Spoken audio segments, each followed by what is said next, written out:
5 Elements of Chinese Calligraphy. At first glance, Chinese calligraphy is an art expressed through lines and space. Look deeper and you see a rich art form that took thousands of years to mold.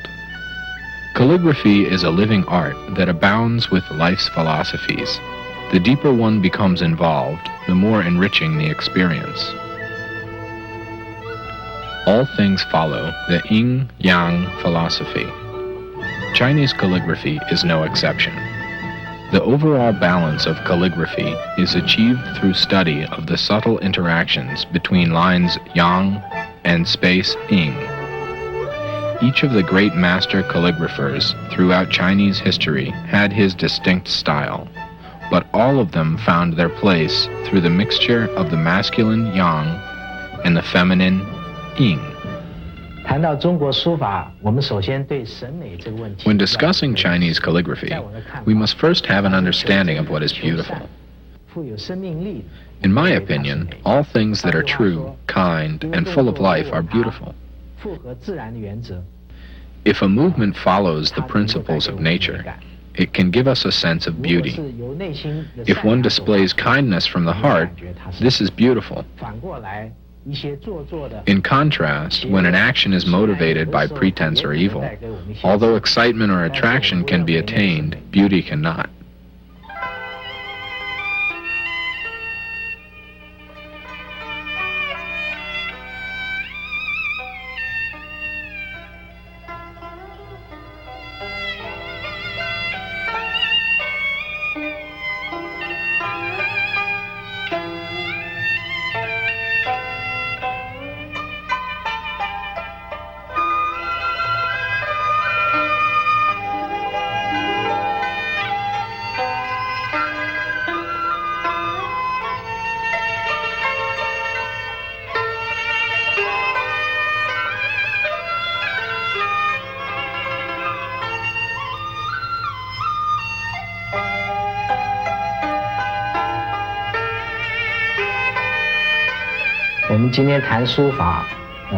This videotape is a discussion of Chinese calligraphy.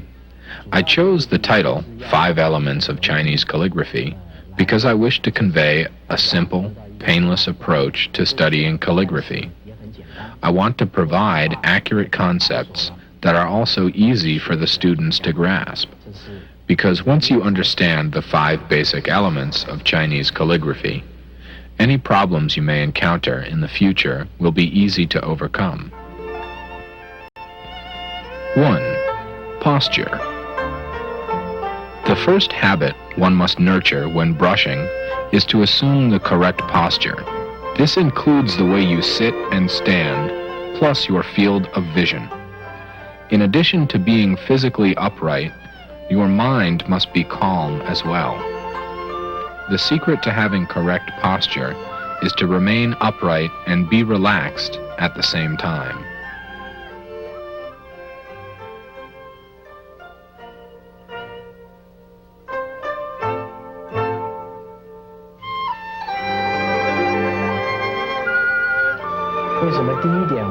Why do we discuss posture first? When you have the correct posture and are able to relax, you are able to practice for longer periods of time without becoming exhausted. If you do not have the correct posture and are not completely relaxed, your muscles become cramped. When you are in this tired state, you will not feel like brushing. The length of your practice will be much shorter than that of someone who is able to write tirelessly while in the proper posture. The consequences are obvious, since the length of time an artist spends in practice is directly related to the quality of the art. The body should be upright, and the mind must be calm. Clear your head of irrelevant thoughts, and allow the mind to become serene. Only then can you be completely focused. Once this can be done, you're already 1 foot in the door. On the surface, having an upright posture seems to be a physical task. In fact, it involves much more than merely physical maneuvers. It is a feat that requires the proper state of mind. Having an upright posture also involves field of vision. When brushing, avoid looking at words at an angle. Look directly at the paper. When we look at something sideways, the image we see is distorted. This can be injurious to your overall well-being. When brushing, you should adjust the paper to accommodate you rather than lean close to the paper in an awkward position. Beginning students tend to make the mistake of continuing to write even when they reach the bottom of the paper. The paper should be adjusted so that your posture can remain upright. The first element, correct posture, may not seem to be a big deal. In fact, the key to mastering calligraphy starts with having proper posture and a balance between body and mind. Once you can do this, you can happily say, "I have made a good start. I'm well on my way."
Tools.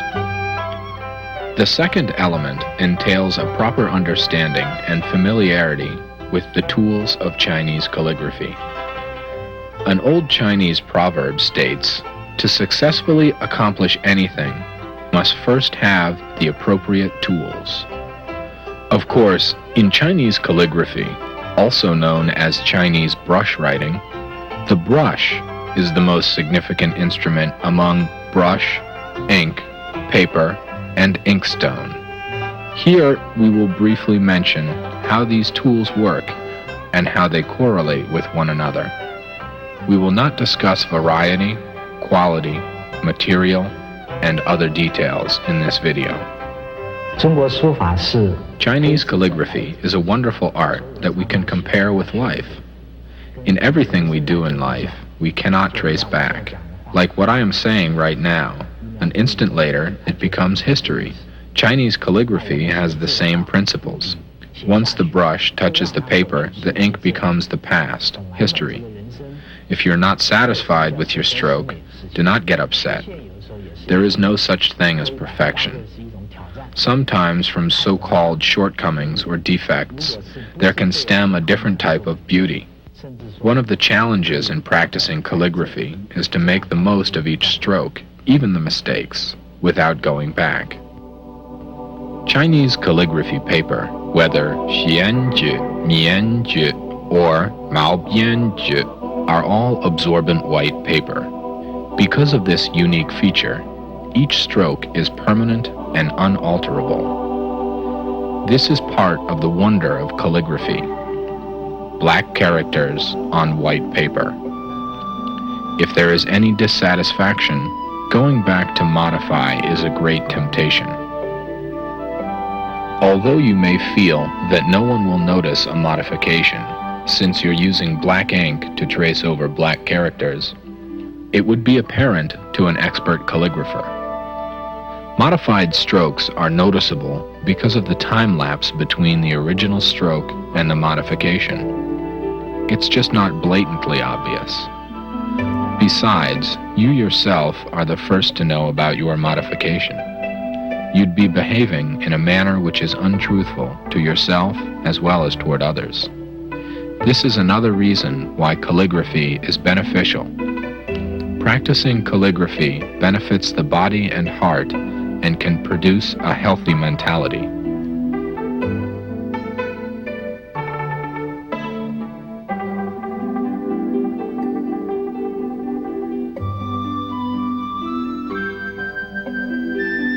Technically, the inkstone is used to grind the ink stick, but more than that, it is the tool to grind your patience.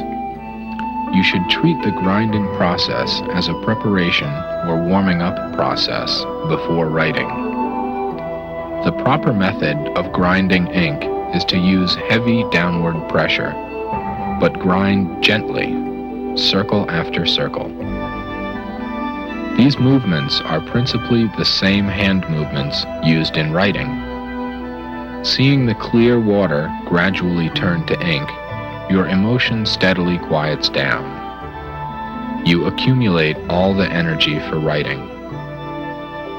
In today's hectic society, some people choose to use ink from a bottle to save time. We should remember, however, that the benefits of grinding with the ink stick and inkstone cannot be substituted. The ink resulting from the grinding process will not bleed as easily while mounting the finished work. Additionally, the ground ink provides gray tones. Once you can understand and utilize these various tones, you possess one more very important instrument. Furthermore, there is another function of the inkstone. A nicely carved quality inkstone placed on your tabletop can create an atmosphere which lets you really enjoy writing. Finally, we come upon a most important issue: understanding the brush. There is a common misconception about using only the tip of the brush. Many students understand that only the tip is used to write. This conception is partially true.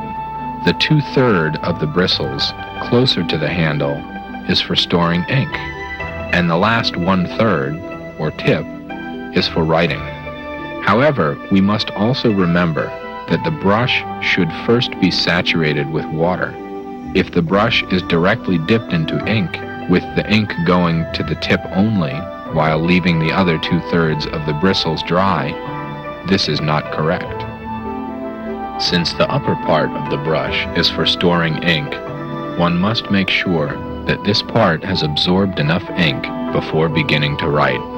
After the entire brush is first soaked in water, it will be easier for it to absorb ink.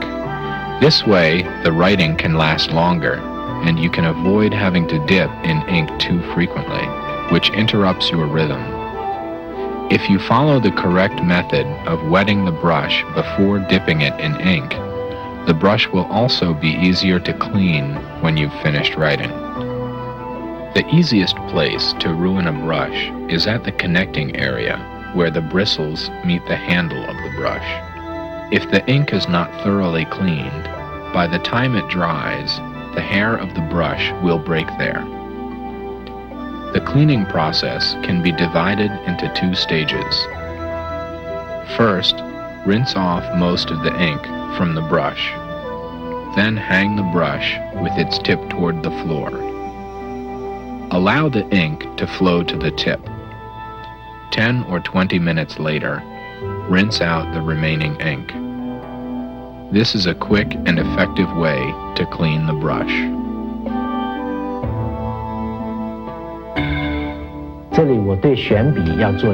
Here I would like to discuss the selection of the brush. In my opinion, the beginning student should start by using a brush made with goat hair. The medium-length tip is more appropriate. What the beginner needs to practice is strength. Our goal is to master the soft brush, to control the strokes such that the ink penetrates the paper. If you're a beginner, I suggest that you do not use too good of a tool. If you start with the stiffer weasel hair, after a while, when you try to use a brush made with goat hair, you will find it very difficult. If you start with the softer, less manageable goat hair, you will be able to use any brush in the future. The last thing I want to mention in the discussion of tools is how to hold a brush. When holding a brush, one must make a mental connection with it. The palm should be hollow, meaning there has to be space between palm and fingers. This way, you can freely move your wrist.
这里要提一下握柄松紧的一个问题。一般有个观念是觉得这个笔一定要把它握紧。There is a story about the famous calligrapher Wang Xizhi, who trained his youngest son Xianzhi by standing behind him as he practiced and attempting to pull the brush out of the boy's hand. When he could not take the brush, he praised his son, for the brush had become an extension of him. Later, Xianzhi indeed became a great calligrapher. After hearing this story, I hope students don't take home the message that they must hold a brush tightly in order to write well. This is actually a misconception. You must remember that one should not hold a brush too tightly.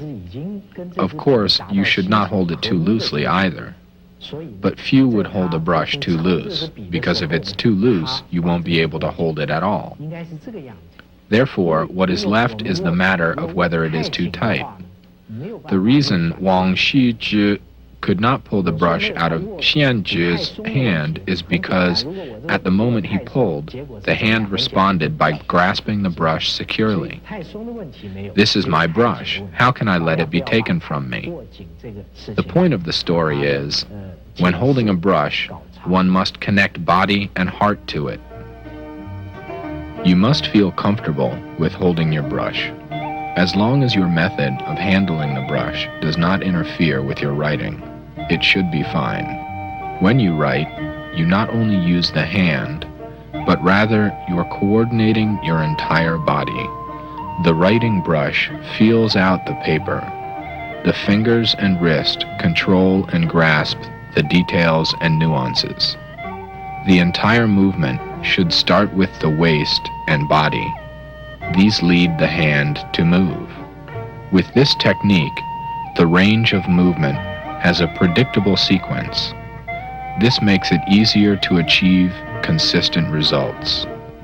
Human hands are nimble and hard to control. Using only the hand and nothing else actually makes it more difficult to have a consistent outcome.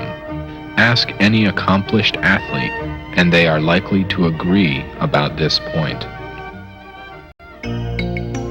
3. Strokes. The third element of discussion is strokes. Again, as in athletics, the techniques for creating strokes in Chinese calligraphy also fall under the principles of nature. If you want to make a brushstroke to the right, you must start from the left. If you want to lift the brush, you must press down first. The next step is to control the direction of the brush. Developing control of the brush will enable you to create strokes with depth of expression. 在笔法里面，我们 The brushing of strokes, as in sports, should follow rules of nature. When you intend to go in one direction, you should first motion in the opposite direction. This is most natural. Upon learning this, a student might voice the question, how can you explain those pointed strokes in the works of master calligraphers? To create strokes that look like that, it seems that one cannot start from the opposite direction. The answer is, the movements need not be documented on paper. The brush can make the backward motion in the air, then contact the paper. The resulting stroke would thus be pointed, correct? If you ask a baseball pitcher how he throws, his answer is invariably, when I throw, I always swing my arms backward before I throw the ball forward. To lose fractions of a second, the first action of the runner is nothing but pressing the feet backward, not forward. They all follow the same principles. By using this method, one can utilize one's energy in the most natural, fluid, and efficient manner.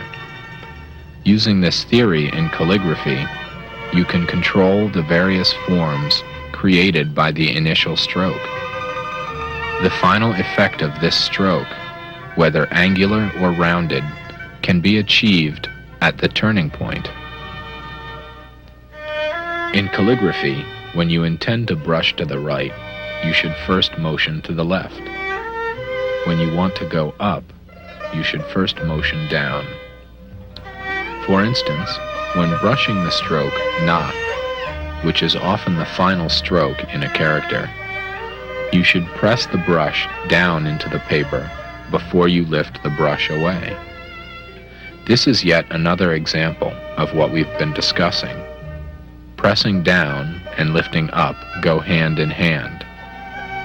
So you see, writing is really a three-dimensional rather than two-dimensional action. Not only should we follow this principle, but we must also be in complete control of the direction of the stroke. This is very important. 我们谈书法的时候，一定要谈到中锋这个问题。那什么样叫做中锋呢？这个定义是非常简单的。 When we brush, both sides of the brush must touch the paper. 笔画的方向是一致。这样子做得到的话 What this means is that the tip or point of the brush should stay in the center of each stroke. 两侧同时碰到指头，这样子的话，它就是中锋。 This way you can produce a three-dimensional rounded effect. When this is done right, a brush stroke can create a beauty that can be felt. There are two ways to correctly control the direction of the stroke. In the first method, you lift the brush. Once the brush is lifted away from the paper, you should be ready to simultaneously coordinate the rotating and directional motions. In the second method, you physically rotate the brush while the tip is still on the paper. The fingers that hold the brush must rotate it to change the direction of the stroke. To illustrate, please notice the turn in the word jiu. The effect of rotating the brush barrel by keeping the brush tip in the center of the stroke is demonstrated here. The resulting stroke is a sophisticated one. In short, there are two things to remember in regard to the stroke. The first is to always start by making a movement in the opposite direction that you intend. The second is to have control of the direction of the stroke. The character Yong consists of 8 different basic strokes. In fact, they all follow the same principle. 4. Rhythm. One can say that rhythm is the essence of Chinese calligraphy. For instance, compare the fish in the market with those in the river. One is without vigor, the other is natural and full of life. Why do we think that the fish in the river is beautiful? It is beautiful because it has the rhythm of life. This is what gives us that feeling of wonder. Like the rhythm of the wind blowing on the grass, its liveliness and naturalness make it beautiful. One way of understanding beauty is through rhythm. If a calligraphic work does not have rhythm, it is not beautiful. This goes for any kind of art form, music, dance, etc. Possession of rhythm is the reason why a living piece of work has beauty. But how do we understand rhythm? The answer is simply that one must follow his or her own pace.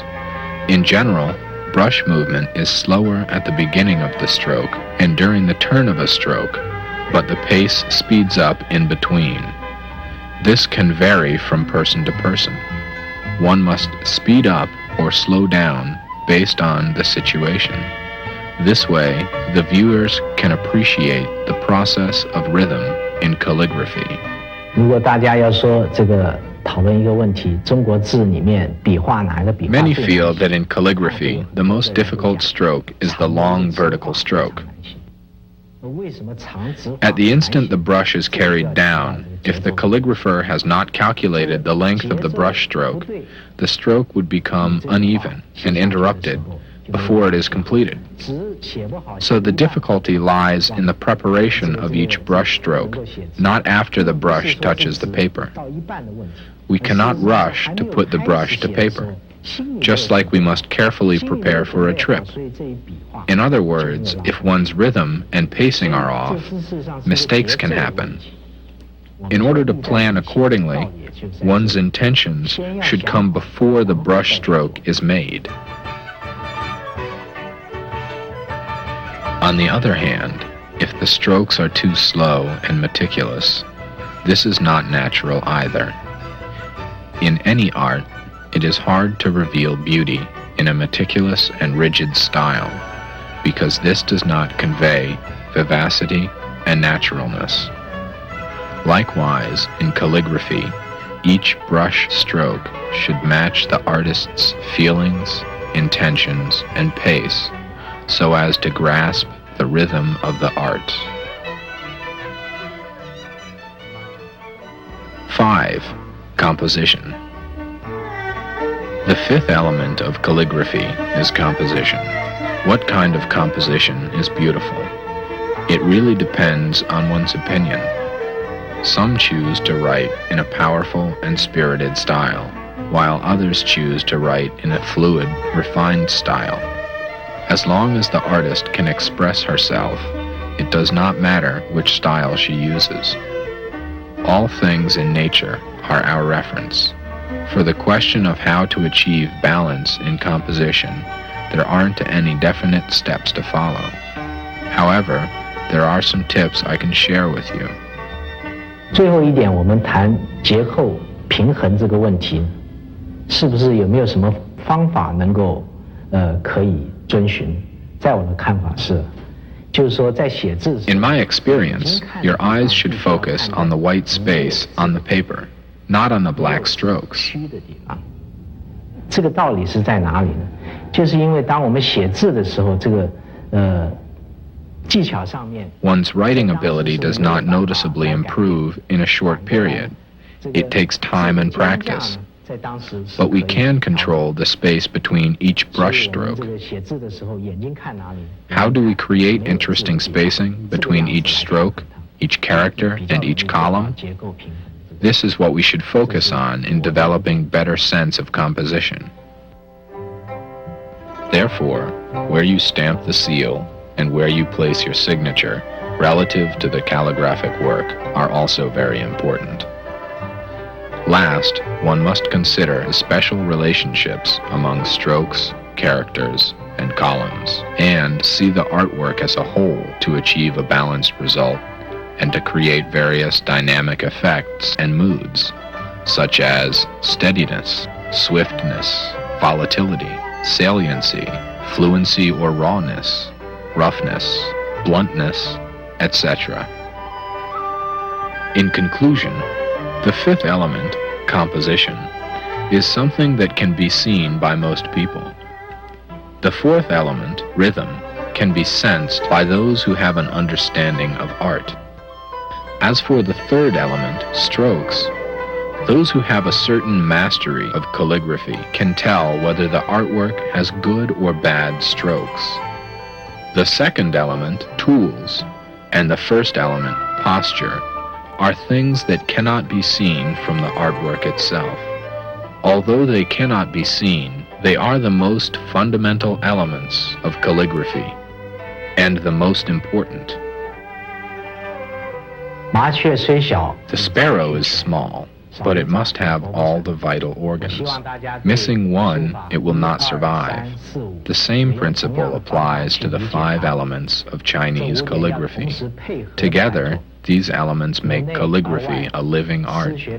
We must coordinate all 5 elements in calligraphic writing with study and with practice, and with perseverance inside and out, to make the study of calligraphy a worthwhile endeavor.